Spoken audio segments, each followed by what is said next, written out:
जय हिंद दोस्तों, स्वागत है आपका अपने YouTube channel paramilitary news Hindi में। दोस्तों, क्या आपको पता है देश की सुरक्षा का मोर्चा संभालने वाले हमारे केंद्र अर्धसैनिक बलों में आज भी 93,000 से अधिक पद खाली पड़े हैं।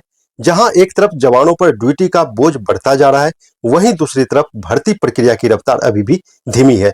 ये आंकड़े हम नहीं कह रहे हैं, खुद भारत सरकार ने 11 फरवरी 2026 को राज्यसभा में लिखित जवाब देकर स्वीकार किया है। आज की इस वीडियो में हम बात करेंगे केंद्र अर्धसैनिक बल में खाली पड़े पदों की सच्चाई, सरकार की तरफ से दिए गए आधिकारिक आंकड़े, पिछले 5 साल में केंद्र अर्धसैनिक बल के लिए कितना बजट मिला है और जवानों का इस जो डिफिशियंसी है उसका जवान के ऊपर क्या असर पड़ता है। अगर आप केंद्र अर्धसैनिक बल के जवान हैं तो यह वीडियो आपके लिए बहुत जरूरी है। उससे पहले आपसे रिक्वेस्ट है कि अगर आप हमारे चैनल पर नए हैं, चैनल को सब्सक्राइब कर दें तथा वीडियो को अपने दोस्तों के साथ शेयर करना ना भूलें। तो चलिए सीधे चलते हैं हम उस सदन की कॉपी पर और वहां से हम समझते हैं।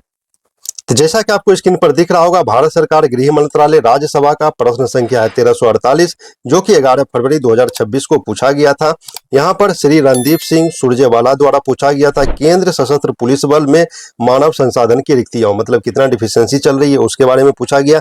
क्या सवाल पूछा गया है, चलिए हम उसको अब समझते हैं। यहाँ पर पूछा गया, क्या गृह मंत्री यह बताने की कृपा करेंगे कि प्रत्येक सीएपीएफ के लिए स्वीकृत पद, वर्तमान में भरे हुए पद और रिक्त पदों की संख्या कितनी कितनी है। दूसरा सवाल था, पिछले 5 वर्ष में सीएपीएफ आधुनिकीकरण परियोजनाओं के लिए वास्तविक रूप से जारी की गई निधि यानी कि बजट की तुलना में आवश्यकता मांगी गई निधि कितनी है, कि मतलब जितना मांगा गया था, कितना मांगा गया था और कितना दिया गया। और तीसरा जो सवाल था कि पहचान की गई मानव संसाधन और पूंजीगत कमियों को पूरा करने की समय सीमा क्या है। क्या सीएपीएफ की तत्काल संचालन की आवश्यकताओं को पूरा करने के लिए कोई आकस्मिक निधि यानी कि इमरजेंसी फंड की स्थापना की गई है। तो ये महत्वपूर्ण सवाल पूछे गए हैं केंद्र अर्धसैनिक बल के नफरी के बारे में। तो सरकार ने क्या जवाब दिया है, चलिए अब हम उसको देखते हैं। उत्तर देख सकते हैं, गृह मंत्रालय में राज्य मंत्री श्री नित्यानंद राय जी द्वारा यहाँ पर उत्तर दिया गया है। यहाँ बोला जा रहा है कि 1/1/2026 के स्थिति के अनुसार केंद्रीय सशस्त्र पुलिस बलों और असम राइफल्स में स्वीकृत पदों, वर्तमान में भरे हुए पदों और रिक्त पदों की संख्या अनुलग्नक एक क में दी गई है। चलिए हम संलग्न क देख लेते हैं, उसके बाद हम दूसरा जवाब देखेंगे। तो ये देख सकते हैं अनुलग्नक क है एनेक्सर 1। आप देख सकते हैं ये जो आंकड़े हैं बिल्कुल चौंकाने वाले आंकड़े हैं। जो आप डाटा देखेंगे बिल्कुल चौंकाने वाले डाटा यहाँ पर आपको देखने को मिलेगा।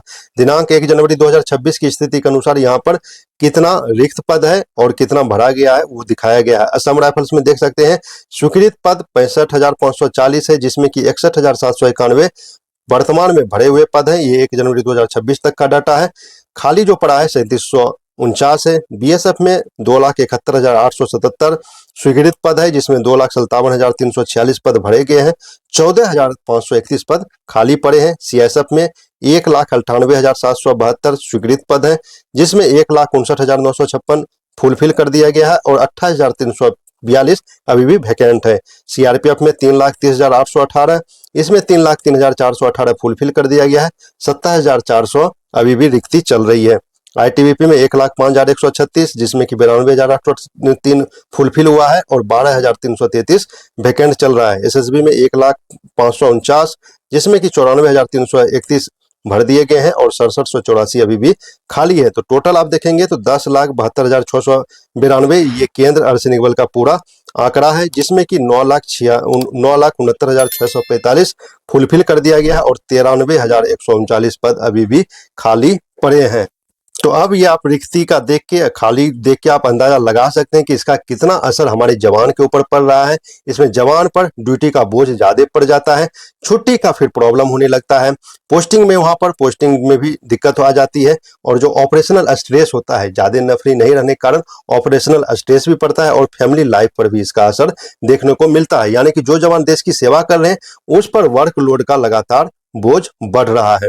अब चलिए दूसरा सवाल देखते हैं। दूसरा सवाल जो यहाँ पर पूछा गया था कि आधुनिकीकरण के लिए कितना बजट खर्च किया गया है, तो उसका भी ब्यौरा यहाँ पर जो जवाब दिया गया है उसका ब्यौरा संलग्न ख में दिया गया है। तो यहाँ बजट दिया गया है 2021-22 में 281 करोड़ का बजट खर्च किया गया, 22-23 में 248 करोड़, 23-24 में 202 करोड़, देख सकते हैं बजट धीरे धीरे कम ही हो रहा है।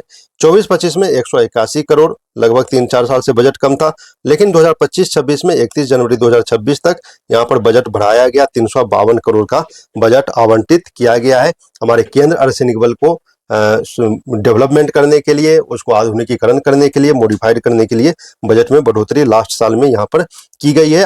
अब देखते हैं तीसरा सवाल जो था कि इसका जो रिक्ति है, जो वैकेंट पद है, उसके लिए सरकार क्या कर रही है। तो यहाँ पर देख सकते हैं बोला जा रहा है कि रिक्तियों को भरना एक सतत प्रक्रिया है, ये प्रोसेस द्वारा किया जा रहा है।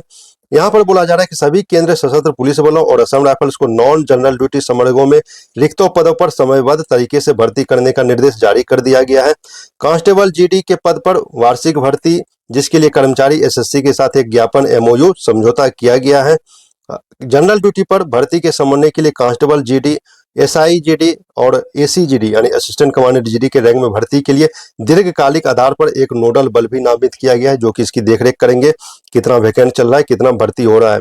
और केंद्रीय सशस्त्र पुलिस बल में भर्ती के लिए यहाँ पर असम राइफल में भर्ती के लिए कांस्टेबल जीडी के लिए सीधी भर्ती परीक्षा का आयोजन किया जाता है, जिसमें पीएसटी पीईटी, अब जो नया एक जोड़ा गया है आरएफआईडी, ये रेडियो फ्रीक्वेंसी आइडेंटिफिकेशन होगा, इसका उपयोग किया जा रहा है।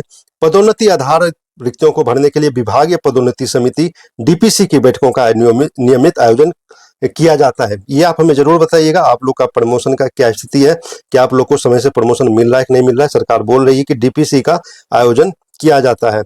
अगला जो बोला जा रहा है कि भर्ती प्रक्रिया में तेजी लाने के लिए विस्तृत चिकित्सा जांच, डीएमई आरएमई में लगने वाले समय को कम कर दिया गया है। पहले जो रेफर कर दिया जाता था 6 महीना, 8 महीना, 9 महीना का समय दिया जाता था, अब उस टाइम टेबल को घटा दिया गया है।